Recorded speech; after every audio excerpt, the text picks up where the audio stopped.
Бала арбасы, киемнәр, кулланыштан чыккан әйберләр. Пушкин урамында яшәүче хатын-кыз сарайын чистартканнан соң иске мыскыны чүп контейнеры мәйданчыгына илтеп ташлый. Нәтиҗәдә муниципаль инспектор күзугына эләгә. Выкидывала в контейнер, значит, негабаритный мусор. Бу хатын-кызга эре габаритлы чүп чарны көнкүреш калдыклары өчен каралган чүп мәйданчыгына ыргыткан өчен 2000-нән 3000 ярымга кадәр штраф салынырга мөмкин.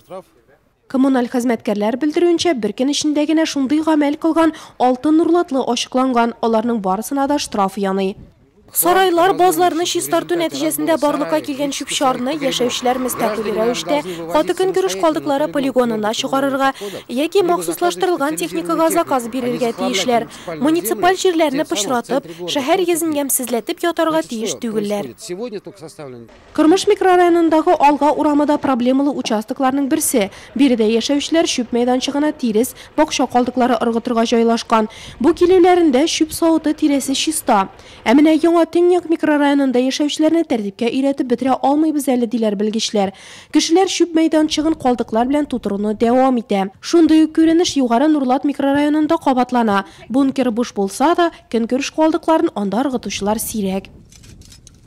Без инде халык белән ыргытучылар алып барабыз. Күптәннән бу турыда сүз бара. Ките сивиләтегән теге шатырган чүпләрне капчыкларга салып бушатмыйча гына ыргытырга дибез. Зул габариттагы чүпләрне монда китереп ыргытмаска. Ну, аңлаганнар аңлый, конечно.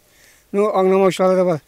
Без инде киндә шушы мәсьәләне күп кешеләр белән сөйләшеп алып бардык, әйткәләдек, әле ничек кирәк, аңлатып бетерәмез булса кирәк.